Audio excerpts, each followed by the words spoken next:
Muy buenas noches, un gusto saludarles. Estamos ya en el día martes 23 de junio de 2020. Como todos los días estamos preparados, estamos listos para mostrarles las informaciones, contarles las noticias, qué está pasando tanto a nivel local como a nivel internacional.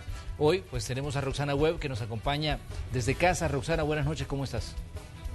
Buenas noches, Emanuel, Pamela, Carolina, todos en el estudio, en el Control Master y por supuesto a ustedes, amigos televidentes.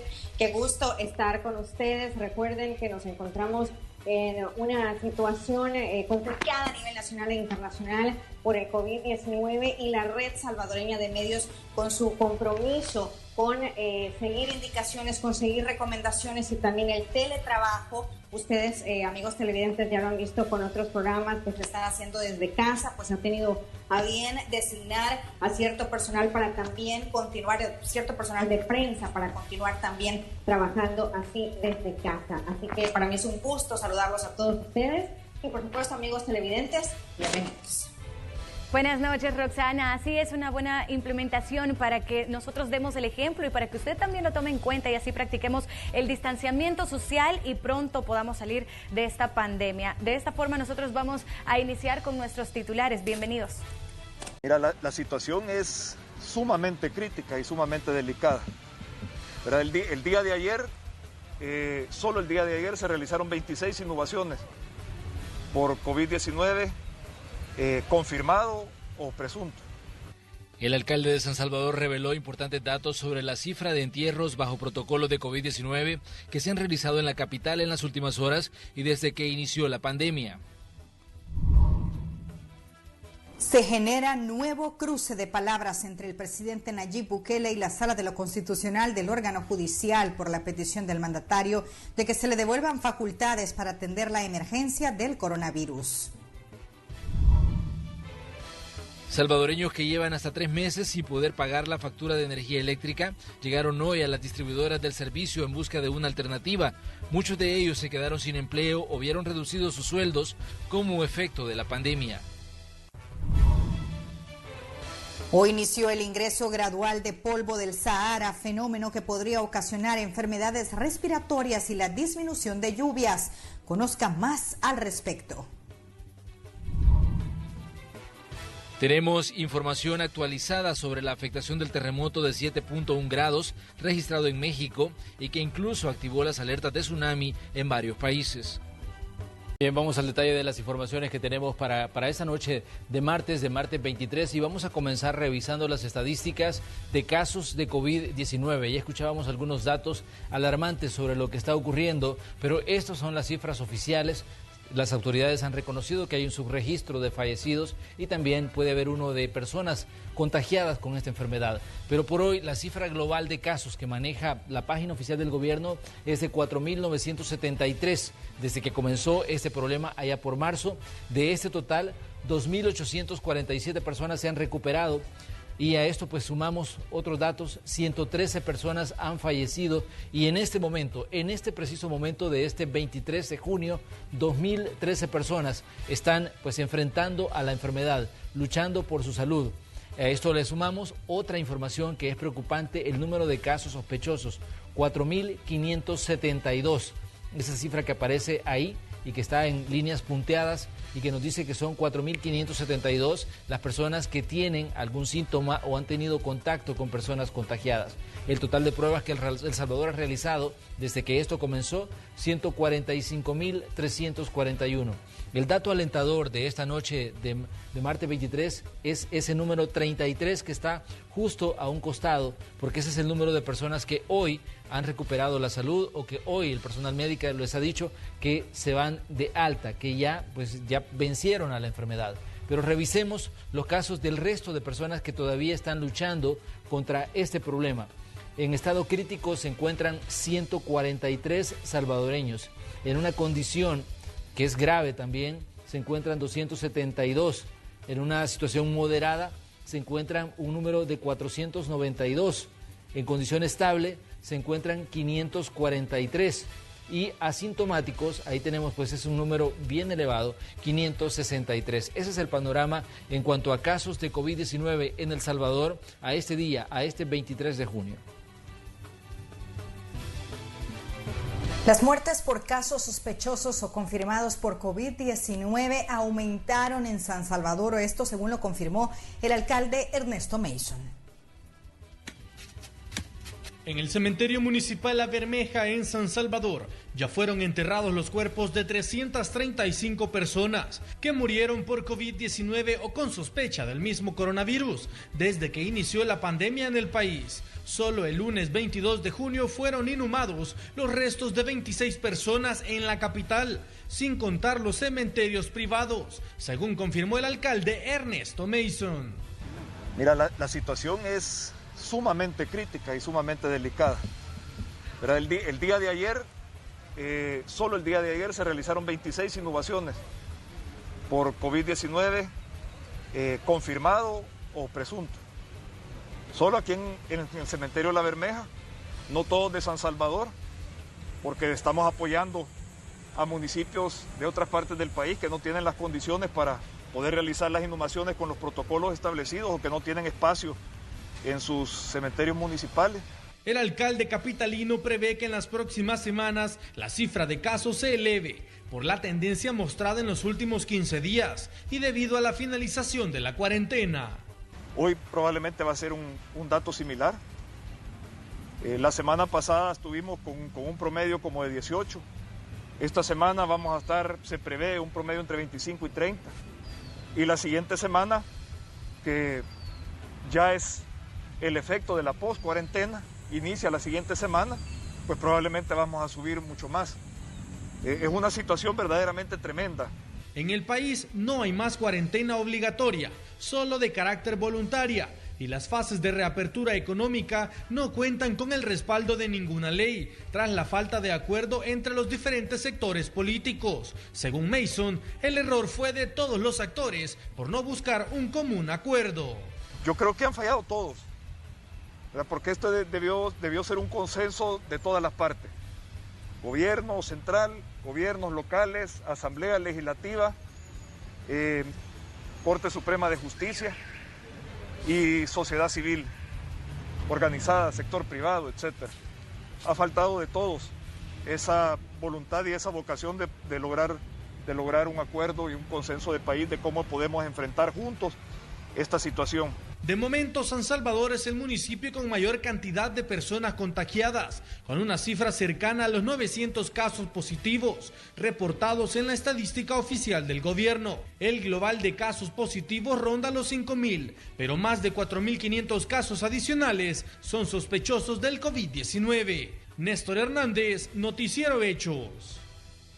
El gobierno también anunció que todavía no arranca operaciones el Hospital de El Salvador, instalado en el pabellón centroamericano de CIFCO. Sin embargo, el ministro de Salud también aseguró que están en la etapa de preparar el traslado de pacientes que esperan ejecutar antes de cerrar la semana. Este lugar tendrá 101 camas de cuidados intensivos. ¿Y ha escuchado hablar del síndrome del quemado? ¿Cuáles son sus síntomas y cómo afecta al personal de primera línea en los centros de salud? A continuación, Enrique López nos muestra los detalles. El sistema público de salud se encuentra al límite del colapso por el incremento de casos de COVID-19. Esto genera una sobrecarga de trabajo en el personal de salud que lleva más de 70 días en primera línea combatiendo la pandemia, situación que ya comienza a pasar factura, no solamente física, sino emocionalmente. Esto es conocido como el síndrome del quemado, que se caracteriza por un estado de estrés crónico, agotamiento emocional y una actitud distante al trabajo. De acuerdo a un estudio realizado en el Hospital San Rafael, más del 60% de los empleados han sido afectados durante la emergencia sanitaria. Uno de los síntomas principales que se está presentando es el insomnio, la dificultad para poder conciliar el sueño con la debida normalidad, porque existen preocupaciones financieras, porque existen preocupaciones en el contexto de la pandemia, porque el transporte no se tiene, bueno, una serie de factores que van influyendo de cierta manera y afectando el estado emocional de las personas. El trabajador de salud que está en primera línea del Hospital Nacional San Rafael, evidentemente hay un sentimiento de afectación que poco a poco pues se va presentando. Afortunadamente el hospital con la unidad de Salud Mental pues ha detectado y ha intervenido eficazmente todos estos cambios de comportamiento que algunos de nosotros han presentado. Gracias a esta investigación se pudo detectar a tiempo las diferentes sintomatologías. Para contrarrestar los efectos se han habilitado clínicas psicológicas para reforzar la salud mental del personal sanitario. Estamos muy pendientes de quién cuida al cuidador. De hecho, Salud Mental del Hospital Nacional San Rafael tiene mucha experiencia en el manejo de este tipo de circunstancias o de diagnósticos o de afectaciones emocionales. Entonces hay todo un tamizaje y también un abordaje, y a veces es necesario utilizar algunos medicamentos para regresar al estado emocional normal de algunos de ellos. De acuerdo al presidente del Colegio Médico, la sobrecarga laboral al que son sometidos el personal de salud abona al incremento del estrés y agotamiento emocional. Esperan que con la inauguración del Hospital El Salvador disminuya la saturación en los recintos sanitarios. Ya en este momento hay una gran sobrecarga laboral en el personal de salud, y además muchos pacientes están en lugares donde no pueden ser tratados de la mejor forma. Están o en establecimientos de salud que no tienen las condiciones adecuadas para ofrecerle la mejor alternativa terapéutica, y además están poniendo en riesgo a otro personal de salud que no debería de estar atendiendo pacientes los cuales o son sospechosos o ya están confirmados de que se trata de la infección por COVID. Este síndrome se incluirá en la próxima clasificación internacional de enfermedades de la Organización Mundial de la Salud, que entrará en vigor en enero del 2022, ya que es uno de los principales problemas de salud mental y la antesala de muchas patologías psiquiátricas. Con imágenes e informe de Enrique López, Noticiero Hechos. A esta hora estamos pendientes de una conferencia que va a dar la comisionada de Operaciones y Gabinete, Carolina Recinos, y el ministro de Salud, el doctor Francisco Alaví, sobre temas relacionados con la pandemia de COVID-19 en El Salvador. Estamos pendientes, esto está por iniciar y vamos a tener el dato aquí en Hechos Estelar. Pero mientras tanto, les vamos a contar que diputados del partido FMLN pidieron una audiencia al Gabinete de Seguridad para conocer el número específico de elementos de la policía y custodios de centros penales que están contagiados de COVID-19. También buscan conocer la situación de estas personas, los planes preventivos y de qué manera se está ayudando al personal.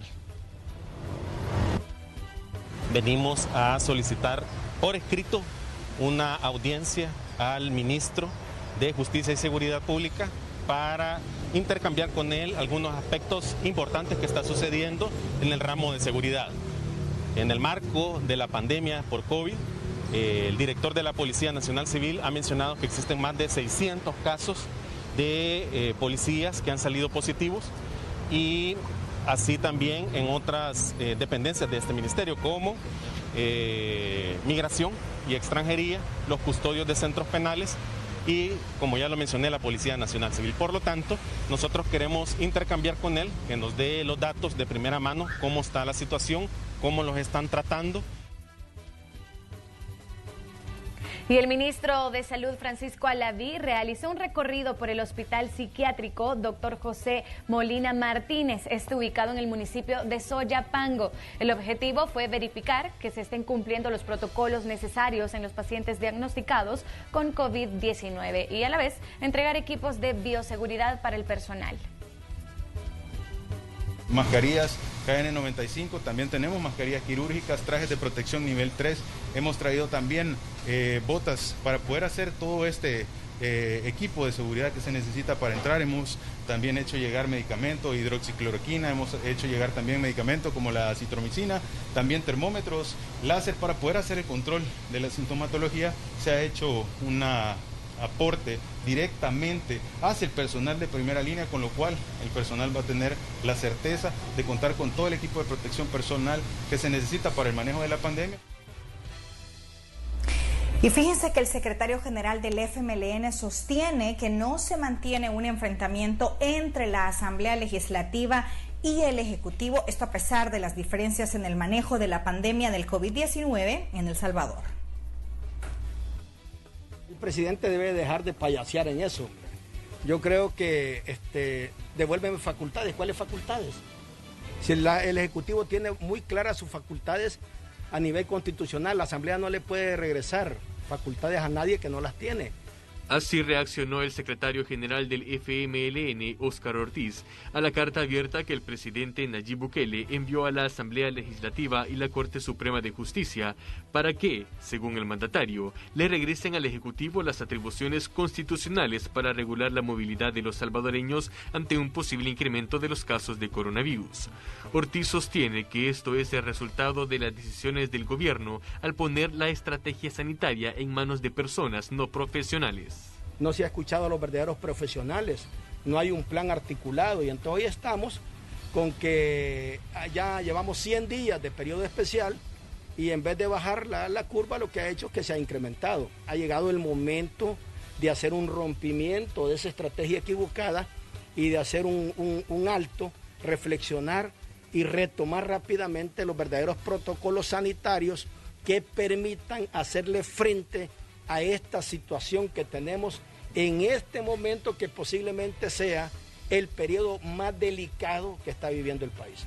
Una interpretación muy diferente es la del diputado Guillermo Gallegos del partido Gana, quien dijo a Noticiero Hechos que la solicitud de Bukele es un pedido de auxilio de parte de la población. Según Gallegos, la sentencia de la Sala de lo Constitucional y el bloqueo en el Congreso ha maniatado la capacidad del gobierno para reaccionar a los efectos de la pandemia. Esto lo hace él pues debido a la situación que vive nuestro país, contagios, hospitales abarrotados, personas fallecidas, y lo menos que nosotros pudiéramos hacer como asamblea es tratar de acuerpar y colaborar con los esfuerzos que hace el gobierno. Incluso hay opiniones encontradas luego de la reciente aprobación de más de $300 millones en préstamos para dotar con más recursos al sistema de salud y la recuperación económica del país. Ortiz niega que exista un enfrentamiento entre el Congreso y el Ejecutivo, mientras que Gallegos afirma que la presión del pueblo fue mayor que el bloqueo económico presuntamente implementado por los partidos opositores. Esto manda un mensaje muy claro que dicen, están confrontados la Asamblea y el presidente.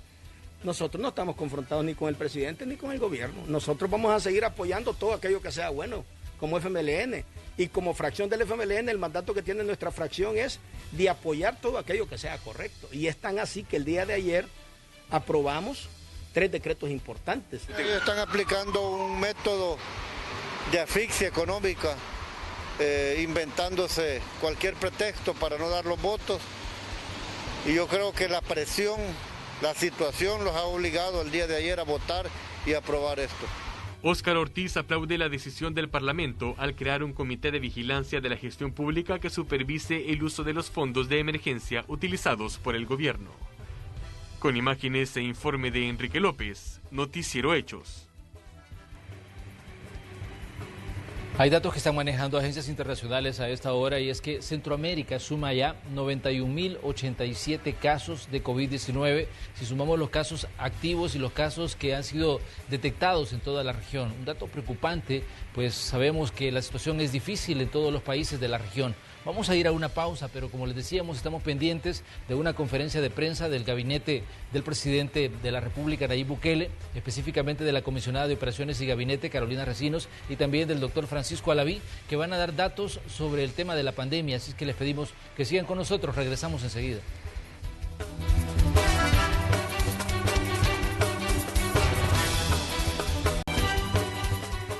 Vamos a continuar con las informaciones. ¿Sabe usted que ya hay una respuesta de la Sala de lo Constitucional de la Corte Suprema de Justicia a la carta abierta que envió el presidente de la República, Nayib Bukele, a ese tribunal y a los diputados en la Asamblea Legislativa? Recordemos que el presidente solicitaba que se le devolvieran facultades para regular la movilidad de los ciudadanos en el contexto de la emergencia sanitaria, a lo que la mencionada sala respondió que el Ejecutivo nunca ha tenido facultades para limitar por sí mismo los derechos fundamentales de las personas. Además, que no se le ha quitado todos los recursos legales para controlar el avance del COVID-19. La Sala de lo Constitucional resaltó que tanto el órgano ejecutivo como el legislativo violaron la Constitución de la República al adoptar medidas que limitan derechos fundamentales sin que presentaran justificación suficiente.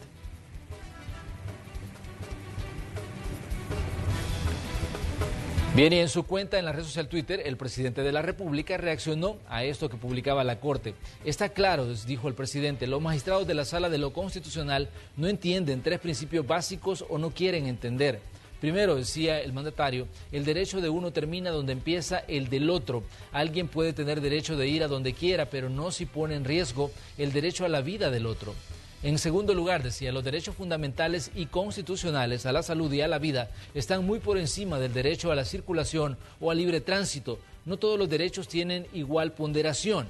Además, agregaba el presidente, el derecho colectivo está por encima del individual, más cuando el derecho individual que se pretende proteger es de menor importancia que el derecho colectivo que queda desprotegido. Aunque ustedes resuelvan lo contrario, están cometiendo un crimen en contra del pueblo, remataba el presidente de la República, Nayib Bukele.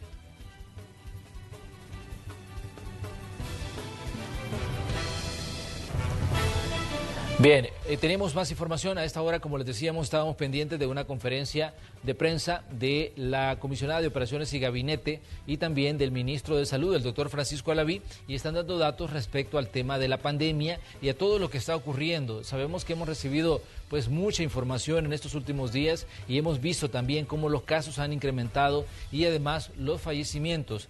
Ya está listo Ernesto Cornejo para darnos la información sobre estas declaraciones que han dado los funcionarios del gabinete del presidente Nayib Bukele. Ernesto, te escuchamos, cuéntanos. Así es, Manuel, buenas noches, saludos a los amigos televidentes de Noticiero Hechos. Acaba de finalizar la conferencia de prensa por parte de la comisionada presidencial Carolina Recinos y el ministro de Salud Francisco Alaví. Se refirieron a varios puntos. El primero que ellos dejaron en claro y descartaron todo rumor es con respecto al trato que se les dio en el manejo de la pandemia del COVID-19 en el ISNA y también, por supuesto, en las instalaciones del Asilo Sara. Ellos han mencionado que desde que se decretó el estado de emergencia a nivel nacional y sobre los primeros casos que se dieron en el país, ellos trabajaron de la mano con el Ministerio de Salud en cuanto a los protocolos sanitarios que se deberían de haber establecido. Esta situación los ha llevado también, y a raíz que muchos sectores del país están señalando a la primera dama de la República, ellos han mencionado que no se ha hecho ningún mal manejo en cuanto a este tema en estos dos lugares. Más bien, ellos han mencionado que se han redoblado todas las acciones en cuanto a lo que ellos están haciendo y trabajando actualmente. Otro de los puntos también que ellos han mencionado es con respecto a la inauguración del nuevo Hospital El Salvador, ubicado en el Centro Internacional de Ferias y Convenciones. Ellos esperan que ya para el día de mañana se puedan hacer los traslados necesarios de los pacientes que se encuentran en estado crítico. ¿Cómo va a ser esto? Ha mencionado el ministro de Salud, pues ya se han establecido también los protocolos. Esto será paulatinamente. De igual manera, todo el equipo ya se encuentra instalado, también los médicos que van a poder atender a estas personas. Ellos reiteraron su llamado a todos los salvadoreños a mantenerse en casa, a seguir cumpliendo los protocolos necesarios y así evitar el aumento en los contagios del COVID-19 que se han reportado en los últimos días. Es parte de la información que se ha generado a esta hora acá, donde comúnmente las autoridades del gobierno dan las conferencias de acá. Bien, Ernesto, un punto importante. Decías tú que en las próximas horas va a comenzar el traslado de pacientes al Hospital El Salvador, que fue inaugurado en su primera fase el fin de semana por la Presidencia de la República. Todavía no se tiene el dato exacto de cuántos serían los pacientes a trasladar ni de qué hospitales. No, todavía no se tiene ese dato. Ha mencionado el ministro de Salud en ellos que están esperando primero y ya se tienen ambulancias que están adecuadas para poder hacer este traslado. Posteriormente, también el equipo médico ya se encuentra ya establecido, afinando los últimos detalles para poder darles la atención necesaria que se requiere, y esto ante el incremento de casos que se han tenido y también el incremento de personas que se ha tenido en estado crítico en todos los hospitales que están atendiendo casos de COVID-19. Lo que se ha mencionado que irá siendo punto por punto, no van a ser de una forma rápida, ha dicho el funcionario, esto siempre para cuidar el estado de salud de los salvadoreños. Ahora bien, Ernesto, se dijo que esta semana se iba a enviar un proyecto de ley a la Asamblea Legislativa para intentar, una vez más, establecer regulaciones en el manejo de la pandemia. ¿De esto no habló nada la comisionada o el ministro? Fíjate que fueron uno de los puntos que la prensa nacional trató de conocer por parte de la comisionada presidencial, mas no se refirió al respecto al tema. quedó esa pregunta pues sin responder. Vamos a estar pendientes, incluso ya como lo miramos anteriormente, la Sala de lo Constitucional ha respondido a la petición que el presidente hizo hace algunos días de poder establecer nuevamente algunas circulaciones y poder ellos tener el manejo para así bajar la curva de contagios en el país del COVID-19. Muy bien, Ernesto, gracias por los datos, gracias por la información. Desde este lugar donde se ha reunido pues parte del gabinete del presidente para dar esta información respecto al traslado de pacientes al Hospital El Salvador, que está ubicado en lo que antes fue CIFCO, porque según lo que dijo el presidente, eso va a quedar de forma permanente. Gracias, Ernesto Cornejo. Así, buenas noches. Y el ministro de Trabajo asegura haber recibido más de 44,000 denuncias de empleados. Más de 44,000 denuncias ha recibido el Ministerio de Trabajo entre el 19 de marzo y el 22 de junio, es decir, durante el periodo de confinamiento, en su mayoría por suspensión laboral, no pago de salarios y prestaciones, falta de medidas preventivas y el no cierre de empresas. ¿Cuáles son los sectores más denunciados? Bueno, principalmente el sector servicio. 18.834 se recibieron denuncias de empresas de este sector. Por parte de la industria se recibieron 12.903 denuncias, en el sector de comercio 11.861 y muy baja demanda por parte del sector agrícola, solo con 208 denuncias. De acuerdo con el ministro de Trabajo, se buscarán mecanismos de diálogos para llegar a un acuerdo entre el empleado y el empleador. Y de no llegarse, podrían haber sanciones penales, sostiene. El anuncio que hoy hacemos de la creación de la mesa de intermediación y negociación para sacar los acuerdos y salgan beneficiados las dos partes, la parte patronal y el sector laboral, que eso va a ser por la vía del diálogo, la concertación y la negociación.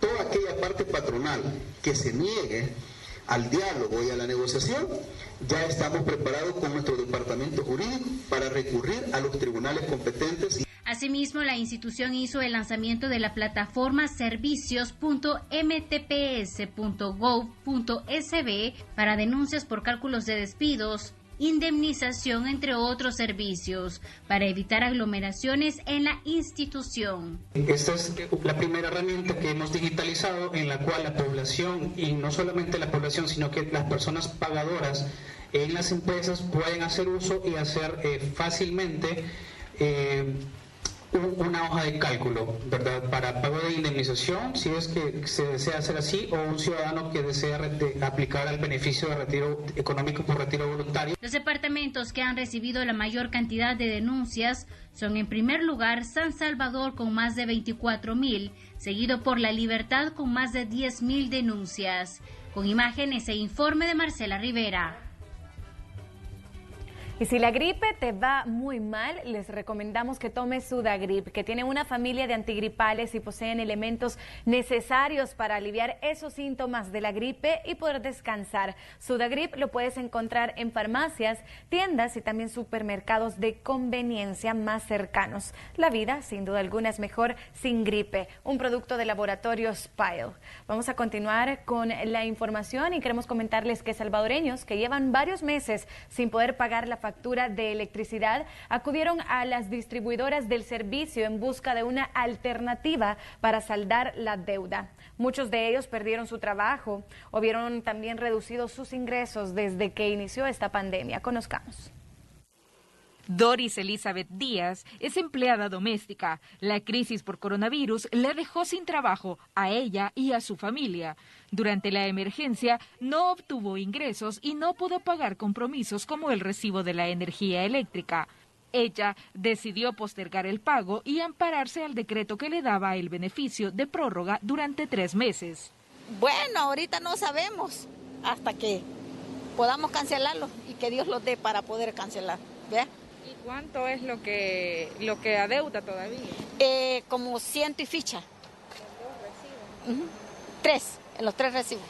¿Cómo lo vamos a hacer para pagar? No sabemos, porque como esto que va ahorita, ¿vea? Entonces no sabemos. La postergación del pago de los servicios básicos ya venció y quienes dejaron de pagar sus recibos ahora buscan una alternativa para cancelar lo adeudado. Y para que su petición sea escuchada, deben hacerse largas filas y esperar afuera de la distribuidora de energía eléctrica. En su mayoría, son personas que perdieron sus fuentes de empleo o que sus ingresos se redujeron en los últimos meses. Vaya, porque nosotros somos sector informal, digamos, vendedores. Entonces, lo que yo le quiero decir es de que los 3 meses, si se podría refinanciar, pagándolo con el mes nuevo que viene, o una ayuda, pues digamos, no pagarlo de un solo, porque nos hace un poco más difícil en este momento. Ahorita voy a ver si lo que me digan ellos, y bueno, y si no, pues no vamos a poderlo pagar y van a cortarnos la luz. Está bien el beneficio que hizo el señor presidente, ¿verdad? Pero el problema es de que eso siempre se tiene que cancelar, pues, ¿verdad? Entonces, si uno no lo cancela, pues le cortan el servicio, más ahorita que no hay nada que ampare legalmente esta situación. De acuerdo a lo establecido en el decreto transitorio, quienes acumularan la deuda de los servicios tienen hasta 12 meses para efectuar el pago de sus facturas, y para quienes tienen pagos pendientes de créditos y tarjetas, pueden solicitar que los montos sean distribuidos en el resto del periodo de su crédito. Con imágenes de Ever Ábalos, Tatiana Funes, Noticiero Hechos. Y las autoridades establecieron plazos escalonados para que los salvadoreños puedan renovar sus tarjetas de circulación. Hasta este día se reportan decenas de salvadoreños que llegan para realizar este trámite. Desde Apopa viajó a San Salvador para reponer su tarjeta de circulación en Sertrace. Llegó a las 4 de la mañana para ser de los primeros en pasar, sin embargo ya habían personas esperando. Y aunque las oficinas abren a las 8 de la mañana, Ricardo Guerrero se fue preparado con una silla para esperar esas 4 horas. Habían comentado que habían largas colas, entonces pues me gusta ser un poco precavido y ser uno de los primeros, pues. Con el pasar de los minutos, la fila incrementaba, y es que muchos tienen hasta el 30 de este mes para realizar los trámites, como Francisco Díaz, que de igual forma llevó su asiento para esperar. Bueno, vengo a realizar el trámite de referendo de tarjeta de circulación y licencia de conducir, ya que el mes de marzo se me venció y no pude salir a renovarlo por lo mismo de la cuarentena que inició el 10 de marzo, y mi fecha es del 15 en adelante. Por segunda ocasión, Silvia Morales llegó a Sertrace para refrendar la tarjeta de circulación y asegura se tuvo que levantar más temprano para esperar el trámite. Este mes tengo para renovarla porque ya tenía vencimiento anterior y pues cuando vino lo de la cuarentena ya no pude, ¿verdad?, refrendar. Así que así la situación. Usando mascarilla y manteniendo el distanciamiento social encontramos a Mauricio Rivas, quien viajó desde el departamento de Cuscatlán. ¿A qué hora vino usted acá? Como a las 6:20. ¿Por qué se levantó tan temprano para venir? Porque en todo lo que uno se prepara, hay que para traer sus documentos en regla para poderlos realizar. La fila de personas se extendió por varias cuadras y es que según el Viceministerio de Transporte, alrededor de 300,000 trámites quedaron pendientes por la cuarentena y se establecieron horarios escalonados para hacerlos. Con imágenes e informe de Marcela Rivera. Vamos a hablar de otros temas. La basura se acumula en las calles del municipio de Apopa. Aunque la comuna hace sus esfuerzos para la población, estos no son suficientes para lograr cumplir con la recolección de los desechos. Los promontorios de basura en Apopa están casi por todas partes, en la entrada principal del municipio, sobre la carretera troncal del norte, incluso frente a clínicas comunales. Pero en las colonias el problema es más grave. Los vecinos ya no soportan el mal olor y las moscas. Por ejemplo, en la Bella Vista número 1. Sí, el gran mosquero, gusanero, el mal olor, va a traer más enfermedades. Usted decía que esperaba que pasara ayer. Sí. ¿Cada cuánto está pasando? 8 días, porque los camiones que hay no alcanzan, dicen los que están buenos. La mayoría están arruinados. Es como, a ver, nosotros tal vez, pero fíjese que si tuviéramos un pica, yo si lo tuviera, pero ¿a dónde la vamos a botar? Porque si el basurero allá no permite que la vayan a botar, de acuerdo, porque la vez pasada están pasando 3 días por semana, lunes, miércoles y viernes. ¿Y ahora? Ahora cada 8 días, cada 15 días. Entonces, la situación complicada. Nosotros nos afecta porque los impuestos los pagamos y todos, ¿verdad? Si no pagáramos, de acuerdo, porque así fuera por todos lados, esto es lo mismo, ¿verdad? Yo creo que es descuido del alcalde. Y es que la deuda que tiene la comuna con Mides todavía no se solventa. La alcaldía le debe a la empresa un monto que asciende a $1 millón. Y además que solo funcionan 5 de los 10 camiones similares a este. Razones por las que el servicio de recolección de desechos es irregular. Pero ¿cuáles podrían ser las soluciones para que desaparezca la basura de las calles? Y tenemos parados 5 camiones, solo estamos operando con 5.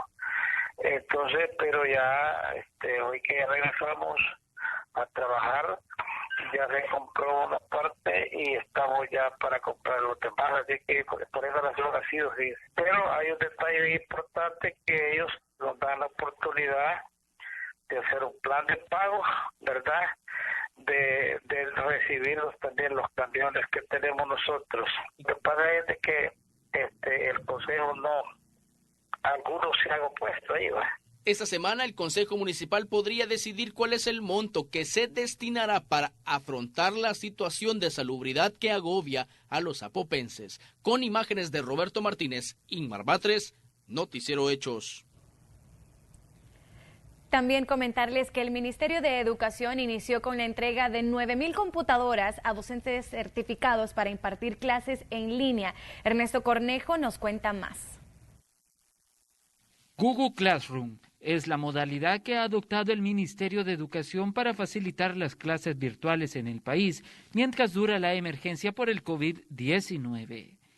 En la primera fase de este proyecto se espera equipar a docentes que han participado en las capacitaciones y que fueron certificados en el uso de esta plataforma digital y que padecen alguna enfermedad crónica.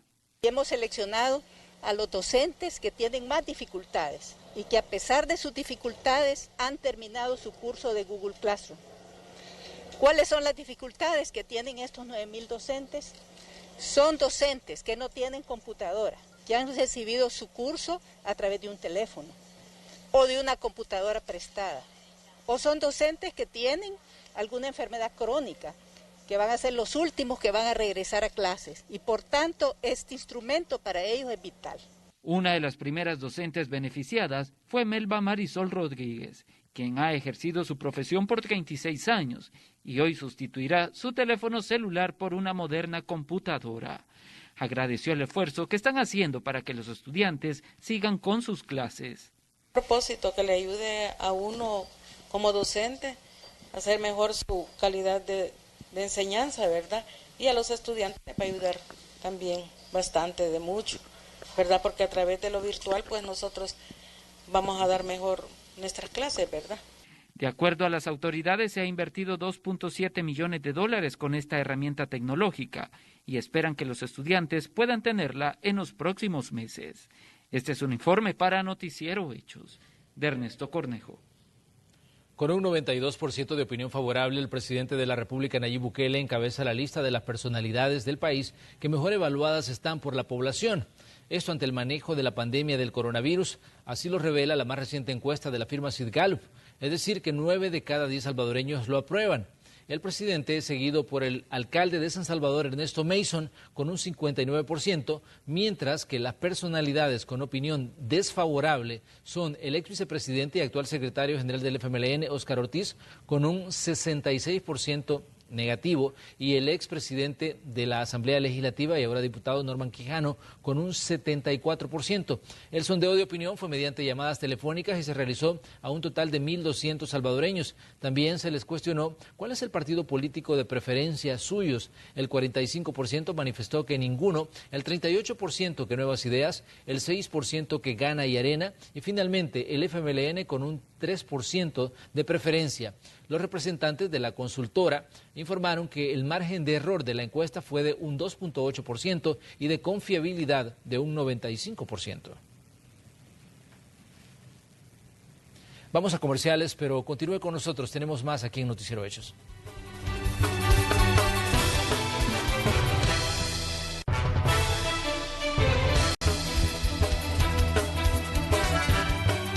Son las 8:49. Continuamos con más información y una de las carreteras que se ha convertido de alto riesgo de accidentes de tránsito es la prolongación del Boulevard Constitución. El periodista Luis Alberto López nos informa sobre cuáles son algunas de las causas de los percances viales en esta zona.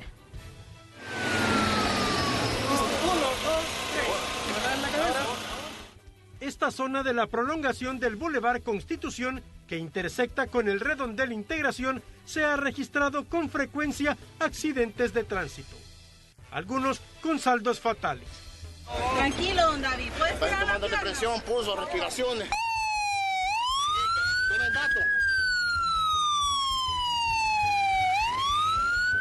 La prolongada inclinación de la calle, fallas mecánicas de los vehículos, falta de pericia al conducir y el incumplimiento de reglas de tránsito por algunos conductores inciden en los accidentes. Bueno, es una pendiente pues bastante prolongada y el mismo conductor hace que le calienten los frenos, ¿verdad?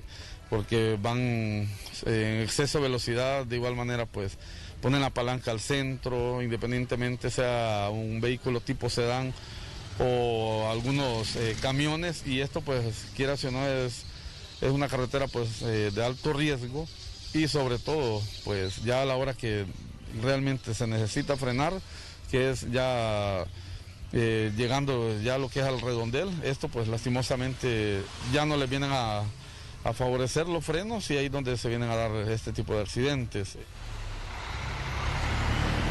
Es una carretera de alto riesgo, aún más cuando el tráfico es poco y conductores abusan de la velocidad. Las calles no han estado en su totalidad lleno como en tiempo normal, y esto pues hace que el conductor exceda más los límites de velocidad, y fácilmente pues es donde están los accidentes. De igual manera hay muchos conductores que lastimosamente pues irrespetan los altos, piensan de que las calles, porque están medio vacías, pues esto viene a ocasionar un accidente. Además, se necesita reforzar la señalización y controles de velocidad, y especialmente la conciencia de conductores en materia de prevención de accidentes viales. Con imágenes de Ricardo Tovar, un reporte de Luis Alberto López. Una trabajadora del Fovial resultó lesionada después de ser atropellada por una persona en aparente estado de ebriedad. El hecho sucedió frente a los centros comerciales del Boulevard del Ejército en Soyapango, y la persona lesionada es Fátima Beatriz Elías, de 38 años, quien fue trasladada a un hospital, mientras que el conductor fue detenido por las autoridades. La mayoría viene ebrio, los conductores, y pues uno les hace la señal y no respetan. Pues que respeten las señales que nosotros le hacemos, los conos, y que tengan más precaución, porque tenemos familia que nos espera también en casa, así como ellos. También les comentamos en temas judiciales que a 40 años de prisión fueron condenados 4 miembros de pandillas que asesinaron al subinspector Lorenzo Antonio Rojas Herrera y a su hijo Marvin Edgardo Rojas. Este hecho ocurrió en Quesaltepeque en noviembre del año 2016. Según las investigaciones, una pandilla decidió asesinar a la gente por pertenecer a la corporación policial y a su hijo porque pensaban que era militar. El crimen fue planificado con varios días de anticipación, según las investigaciones. Sentencia C condenó a 40 años de prisión a los pandilleros Cristian Mendoza Hernández, Heriberto Crespo Salinas, José Jiménez Fernández y Jorge Hernández Pérez, todos ellos acusados inicialmente por homicidio agravado en perjuicio del subinspector de la PNC, Lorenzo Antonio Rojas Herrera, y su hijo Marvin Edgardo Rojas Alvarado. Según el fallo de la juzgadora, se comprobó la participación de los ahora condenados debido a la declaración de los testigos, lo cual fue creíble porque se logró comprobar con prueba documental y pericial. Inicialmente, como decíamos, los procesados eran acusados por el delito de homicidio agravado, pero la juzgadora cambió la tipificación del delito a homicidio agravado en complicidad necesaria.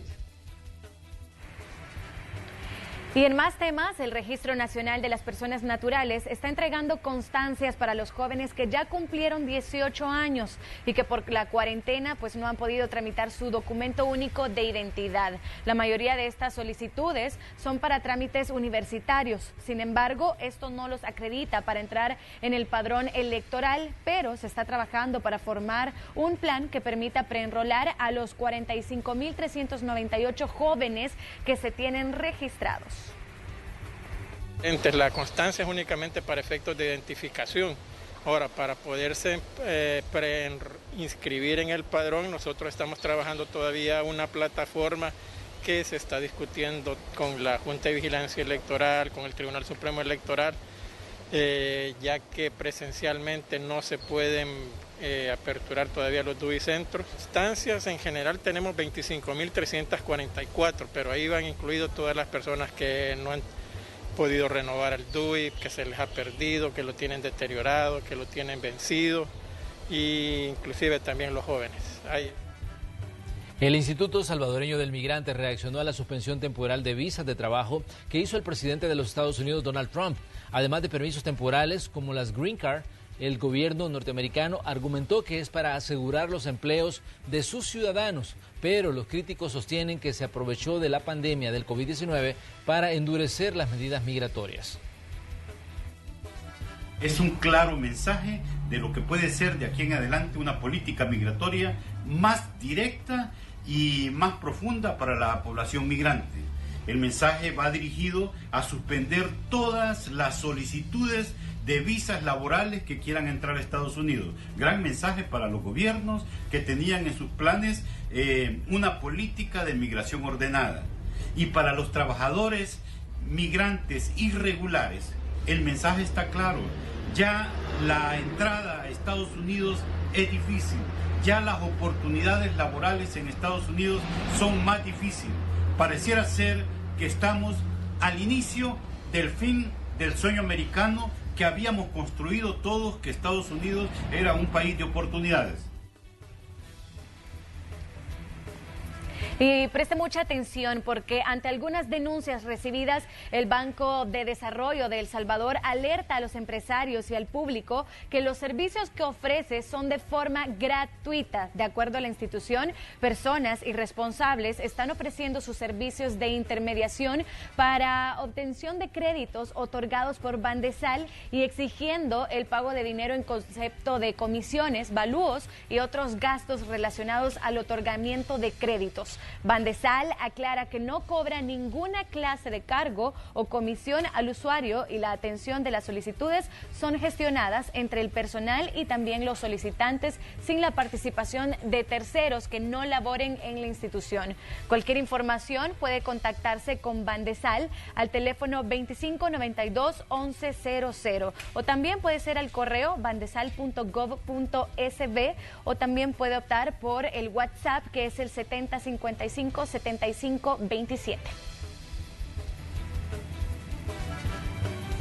También les contamos que la Alcaldía Municipal de San Salvador entregó 500 bolsas con víveres a voluntarios activos de comandos de salvamentos, quienes brindaron su apoyo constante durante la emergencia por las lluvias.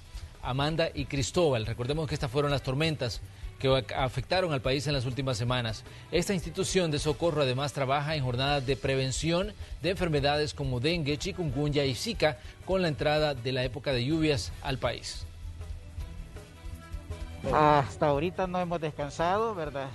Ya nos sentimos bastante cansaditos físicamente, pero con los ánimos bastante altos, con ganas de seguir adelante, más con esta motivación pues que se nos da, nos ayuda a seguir siempre adelante. Para nosotros es una motivación bastante grande, ya que hay veces somos los que quizás en muchas ocasiones en los que menos se piensa, en los que menos la población piensa ayudar, pero sí, para nosotros es una motivación bastante grande, porque con esto pues es una carga de energía para seguir adelante. Vamos a ir a una pausa, pero ¿sabía usted que la Organización Mundial de la Salud dice que Latinoamérica es por hoy el epicentro de la pandemia de COVID-19? Además, más adelante vamos a tener información del mundo del espectáculo, información un poco menos pesada de toda esta situación que nos tiene alertas a todos la emergencia. Vamos a la pausa.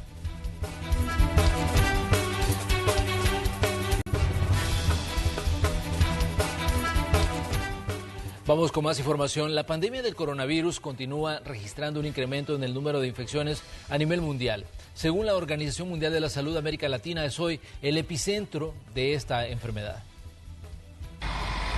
La Organización Mundial de la Salud reportó más de 183,000 casos diarios de coronavirus a nivel mundial, la mayor cantidad registrada hasta el momento en un solo día desde el inicio de esta pandemia. Parte de ese aumento puede atribuirse al aumento de las pruebas. Los países están haciendo más exámenes y ciertamente países como India están llevando a cabo más pruebas. Pero no creemos que este sea un fenómeno de exámenes. Claramente, cuando se observan los ingresos hospitalarios, también están aumentando en varios países. Las muertes también están aumentando y no se deben al aumento de las pruebas per se. Hasta la mañana del martes 23 de junio a nivel mundial se han registrado más de 9.124.000 casos positivos de COVID-19 y más de 472,000 muertes. América Latina se ha convertido, según las cifras, en el nuevo epicentro de esta pandemia, donde Brasil tiene más de 1 millón de infecciones y los muertos sobrepasan los 51,000. El interior del estado de Sao Paulo superó a la capital en el número de casos nuevos. En este momento hay 600 municipios en el estado de Sao Paulo con casos confirmados de coronavirus. El interior ahora tiene 14.5% más casos nuevos que la capital durante el periodo de la semana anterior. Argentina, Chile, México y Colombia siguen reportando un gran número de casos mientras entran en fases de desconfinamiento. Todos los países se enfrentan a un delicado equilibrio entre proteger a su gente y minimizar el daño social y económico. No es una elección entre vidas y medios de sustento. Los países pueden hacer ambas cosas. Celia Mendoza, Voz de América, Nueva York.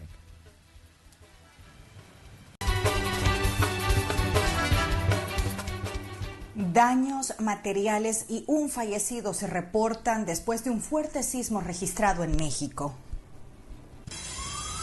Un fuerte sismo con epicentro cerca del balneario de Huatulco, en el sur de México, remeció edificios en la capital mexicana, donde miles de personas salieron a las calles.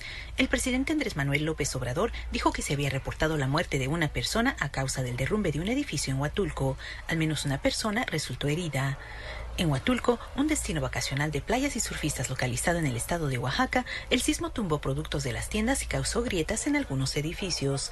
La prensa local reportó daños en edificios de Oaxaca, la capital local. Funcionarios del estado indicaron que están inspeccionando las repercusiones.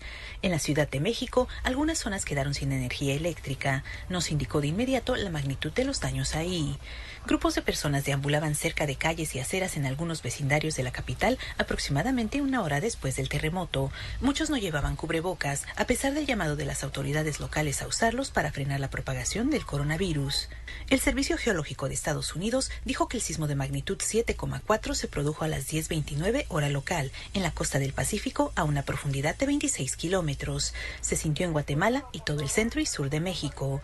El servicio estadounidense estimó que unas 2 millones de personas sintieron temblores moderados o fuertes y que otras 49 millones sintieron remesones más leves.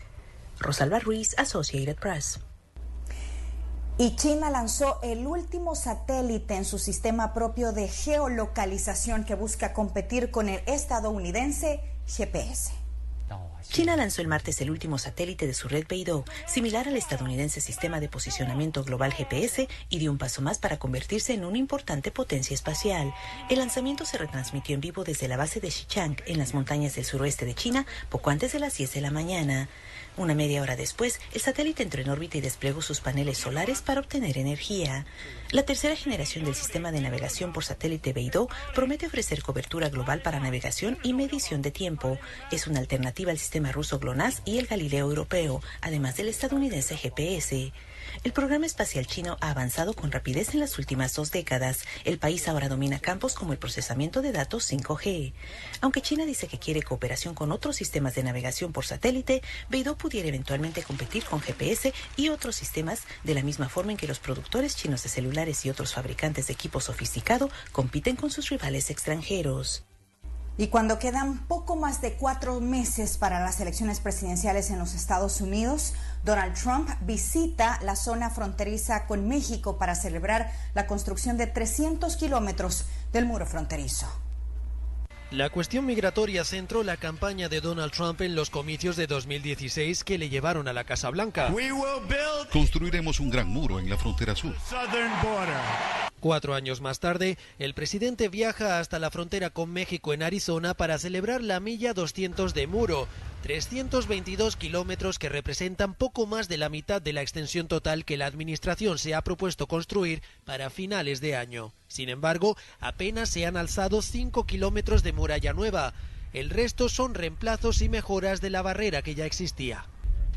Se ve genial. Es mejor y mucho más efectivo que el muro anterior. En su última visita al muro en California el año pasado, Trump elogió las capacidades de la nueva estructura para frenar la inmigración ilegal y el narcotráfico. La tildó de impenetrable, pero trascendió que los contrabandistas han podido cortar las nuevas secciones de la muralla utilizando herramientas eléctricas de bajo costo. La Oficina de Aduanas y Protección Fronteriza se pronunció al respecto. Tenemos un adversario que se adapta independientemente de los materiales. Nada es impenetrable si se le da tiempo y herramientas ilimitados. Trump viaja a la frontera con México cuando queda poco más de 4 meses para las presidenciales y un día después de decretar nuevas restricciones a visados de trabajo. Y es que la cuestión migratoria sigue siendo uno de los pilares de la campaña del mandatario en busca de la reelección. Bricio Segovia, Voz de América, Washington. Y las principales autoridades de salud en los Estados Unidos determinaron que aumentarán la cantidad de pruebas que se realizan y además advirtieron que los casos de COVID-19 aumentarán. Estados Unidos continúa liderando el número de contagios con más de 2.300.000 casos, de los más de 9 millones mundialmente. Esta es la teoría del presidente Donald Trump. Los casos están aumentando en Estados Unidos porque estamos haciendo muchas más pruebas que cualquier otro país y las estamos expandiendo. Con menos pruebas mostraríamos un menor número de casos. Desde el inicio de la pandemia se han realizado más de 27 millones de exámenes, alrededor de 500.000 por día, indicó el secretario adjunto del Departamento de Salud. Según él, esa capacidad se incrementará. Estimo que la nación tendrá la capacidad de realizar entre 40 y 50 millones de pruebas por mes en otoño. Trump dijo el fin de semana que aconsejaría a su equipo reducir el número de análisis, aunque las autoridades que participaron en la audiencia dijeron no haber recibido esa orden. La línea de contagios se mantiene con tendencia al alza y en los últimos 14 días se han sumado alrededor de 32.000 casos, sobre todo en estados que comenzaron su proceso de reapertura. Las próximas 2 semanas serán críticas en nuestra capacidad para abordar esas oleadas que hemos visto en Florida, Texas, Arizona y otros estados. Esos no son los únicos que tienen esa dificultad. En el corto y largo plazo, Estados Unidos no desistirá de las pruebas, mientras la situación epidemiológica podría complicarse. A medida que lleguemos al otoño, vamos a tener influenza y COVID al mismo tiempo, y los CDC están desarrollando la prueba para el sistema público. El número de muertes por COVID-19 supera los 121.000 hasta la fecha en Estados Unidos. Jorge Agobián, Voz de América, Washington. Con menos centros de votación habilitados y además con la polémica en medio del voto electrónico, Nueva York y Kentucky van a las primarias, esto de cara a las elecciones presidenciales de los Estados Unidos. Mientras la pandemia del coronavirus sigue siendo una realidad y la discusión por el excesivo uso de la fuerza de la policía está sobre la mesa, Kentucky y Nueva York se dan cita para recibir a la población en limitados puestos de votación, marcas en el piso para establecer la distancia social, líquido desinfectante para las manos y máscaras ofrecidas previo al ingreso a los lugares de votación establecidos son algunas de las medidas de precaución tomadas para una jornada muy diferente a las anteriores. Me estaba comiendo algo y bebiendo algo aquí antes de pensar por quién voy a ir a votar. Algo que en 2020 se vive diferente, pues en zonas de Kentucky se registran largas filas porque no todos los 890,000 solicitantes de boleta para voto en ausencia la recibieron. Mientras tanto, en Nueva York hay sectores de participación baja, según dicen los locales. Siempre hay muchos candidatos compitiendo por aquí casi todos los ciclos, pero por lo general se ve a muchas personas, los partidos tratando de hacer que su gente vote. José, residente en Nueva York, pese a no tener claro su candidato, asegura no haber dudado de participar en los comicios internos, pues se trata de una tradición. Es para mí más seguro yo hacer lo mío personalmente y no mandarlo por correo. Por correo hay veces que se puede extraviar cualquier documento. Por ello, rechazan la posibilidad de voto por correo, para la que solamente en la ciudad de Nueva York se hicieron más de 29,000 solicitudes que, debido a la congestión en varios casos, no fueron emitidas, como señala Jackie. Sí, solicité una boleta de votación en ausencia, pero hubo una especie de confusión. He estado fuera del estado durante un par de meses y estaba realmente feliz de volver para votar. Se cree que los resultados podrían retrasarse debido precisamente a los votos por correo. Laura Sepúlveda, Voz de América.